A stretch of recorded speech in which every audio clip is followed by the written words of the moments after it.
જય શ્રી કૃષ્ણ। આજે આપણે કોબીમાંથી મોમોસ બનાવવાના છે, તો તમે આ રેસીપી આખી જોજો અને તમારા બાળકોને ખવડાવજો, તો હેલ્ધી અને સારું ઘરનું ચોખ્ખું બી મળશે। મારી રેસીપી ગમે તો લાઇક, શેર અને સબસ્ક્રાઈબ કરો।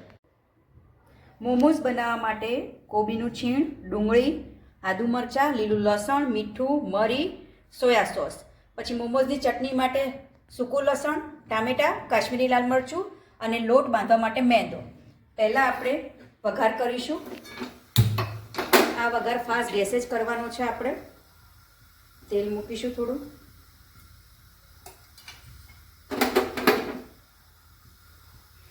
તેલ આવે એટલે તેમાં લસણ અને આદુ મરચાં એડ કરીશું। પહેલાં લસણ એડ કરીશું,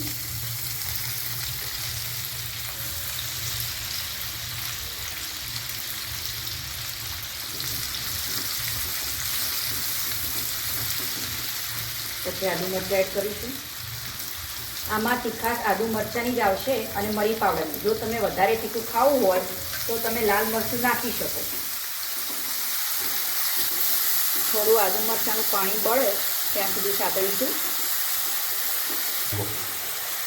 હવે આ ડુંગળી અને કોબીનું છીણ નાખી દઈશું।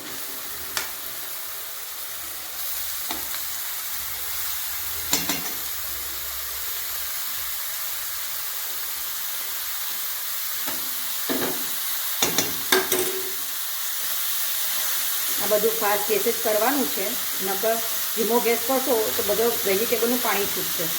હવે તેની અંદર મરી પાવડર, મીઠું સ્વાદ મુજબ, સોયા સોસ સેજ, રેડ ચીલી સોસ થોડો। હવે એને મિક્સ કરી 2 મિનિટ માટે હલાવીશું। આને ચડવા દેવાની જરૂર નથી, કારણ કે આપણે એને ઝીણું ક્રશ કરીશું માટે।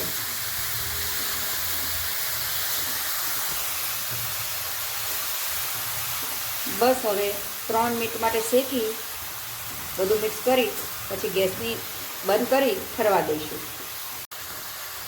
જુઓ, આવું કોરું થવું જોઈએ, બહુ આને શેકવા દેવાની જરૂર નથી। હવે આપણું રેડી છે। લોટ બાંધવામાં મીઠું સ્વાદ અનુસાર, 1 ચમચી તેલ,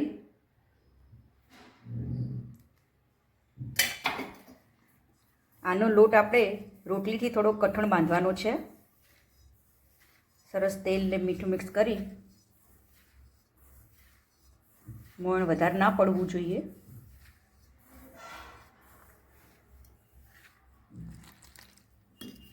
રોટલીથી સહેજ કઠણ લોટ બાંધવાનો છે આપણે।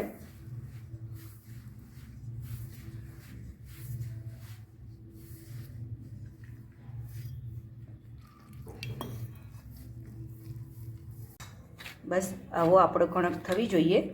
આપણી કણક તૈયાર છે। કણક આપણી તૈયાર છે, આટલી સોફ્ટ કણક હોવી જોઈએ। હવે આને ઢાંકીને 10 મિનિટ રેસ્ટ આપીશું। ચટણી મેં પીસી લીધી છે, અંદર ખાલી મીઠું ઉમેર્યું હતું, બાકી ખાલી લસણ, કાશ્મીરી મરચું અને સૂકું લસણ છે। હવે તેનો વઘાર કરીશું। તેલ મૂકી એની અંદર ચટણી એડ કરી દઈશું।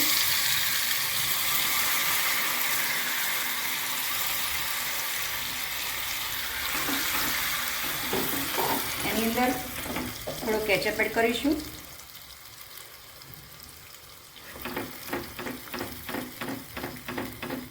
બે મિનિટ આને ચડવા દઈશું। હવે એની અંદર આ ચટણીનું પાણી રેડી દઈશું। હવે આને પાણી બળે ત્યાં સુધી હલાવીશું। આમ કરવાથી આપણું મરચું બી ચડી જશે અને ટામેટું કાચું હોત લીધું હતું એ પણ સરસ સંતરાઈ જશે। 5 મિનિટ આવી રીતે થવા દે, તેલ છૂટું પડે ત્યાં સુધી ચટણીને હલાવીએ। આપણી ચટણી તૈયાર છે। હવે આપણે લોટના ગોળણા કરી દીધા છે। હવે આપણે એક ગોળણું લઈને પૂરી જેવું પતલું વણીશું। આની પૂરી સહેજ પતલી રાખવાની, પછી આપણે એને બાફવાની છે।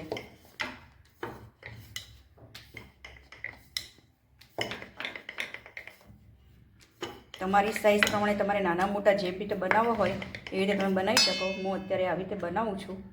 હવે તેની અંદર 1 ચમચી ઠરી જાય એટલે 1 ચમચી સ્ટફિંગ ભરીશું આપણે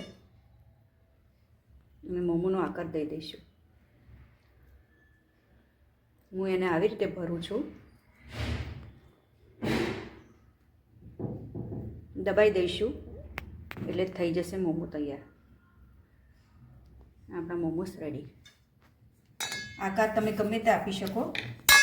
હું બીજું બનાવીને બતાવું.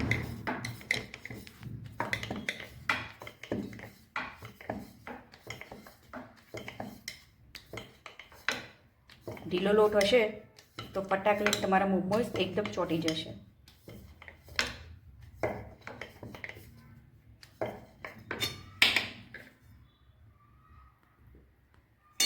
એ રીતે પણ તમે મોમો ભરી શકો અને આવી રીતે પણ કરી શકો છો.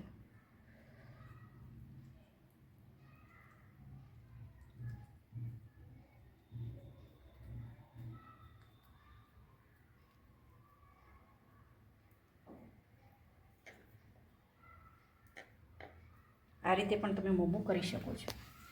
આવી રીતે આપણે બધા મોમોસ ભરી લઈશું. હવે મોમોસ આપણા તૈયાર વળી ગયા છે. હવે તેને સ્ટીમરમાં આપણે સ્ટીમ થવા મૂકીશું. મેં આ ડીશને ગ્રીસ કરી લીધી છે. આવી રીતે આને ગોઠવી દઈ અને 10 મિનિટ માટે સ્ટીમ થવા દઈશું. તેનો કલર આખો ચેન્જ થઈ જશે.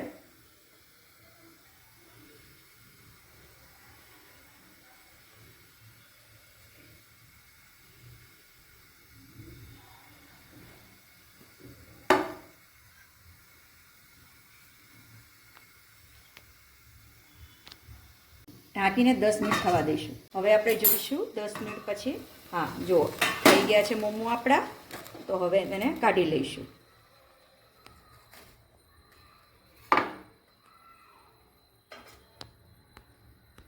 જો સરસ એનો કલર બી ચેન્જ થઈ ગયો છે ને થોડા મોટા બી થઈ ગયા છે. એટલે આપણા મોમો રેડી છે.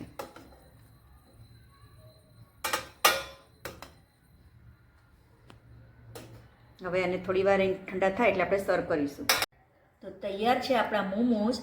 શિયાળાની ઠંડીમાં તમે આવા મોમોઝ ઘરે બનાવી બાળકોને ખવડાવો તો સરસ રહેશે, હેલ્ધી બી રહેશે.